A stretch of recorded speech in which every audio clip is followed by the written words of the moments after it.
Ена, Леа, Еа, Теон, Јон, Кај.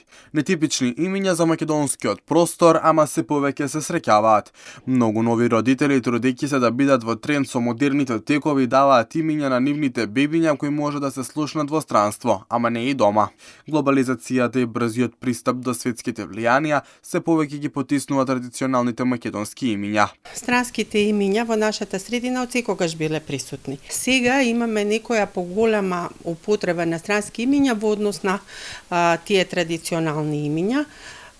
Може би во поново време она што се забележува како тренд е дека полека се напушта онаа традиција кај нас да се именуваат децата по нивните предци. Старите македонски имиња во одредени традиционални и патриархални семејства се уште се користат како символ за зачувување на идентитетот. Се уште во некои потрадиционални и попатриархални семејства се уште се е жива таа традиција.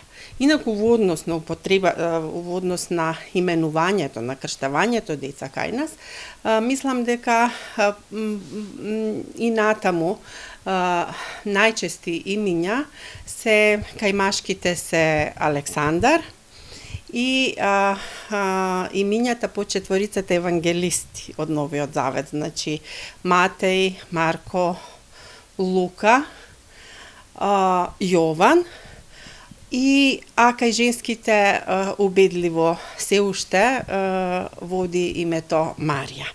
Според податоците од Државниот завод за статистика за 2020 година најчести имиња за машко и женско биле Дамјан и Јана, а пак за 2021 прво место го преземаат Лука и Јана. Лука повторно се најде на првото место 2022, но тогаш заедно со името Софија. И лани најмногу машки деца го добиле името Лука, мнозинството девојчињата пак Ана.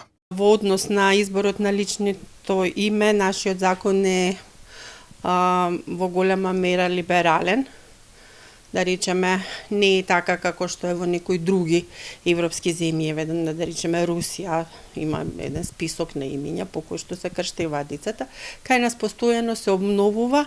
Новите модерни имиња се само еден дел од трендот со кој се повеќе се оддалечуваме од традиционалните форми на македонскиот јазик. Се почесто се забележува формата ски и кај женските презимиња, односно пристапување во брак, многу жени во целост го преземаат презимето од сопругот, па така имаме примери како Ана Петреска Трајковски, Марија Тодоровска Димески, Теодора Касовска Мирчев, Елизабета Васев. Професорката Елка Јачева Олчар смета дека тоа се должи на еден вид помодарство кое не е ниту во духот, ниту во традицијата на македонскиот јазичен систем. Во време во кој жените се борат за својата независност, рамноправност и еднаквост, а сакаат да ја истакнат и својата посебност, составањето на машката форма на презимето се чини како да го прават спротивното.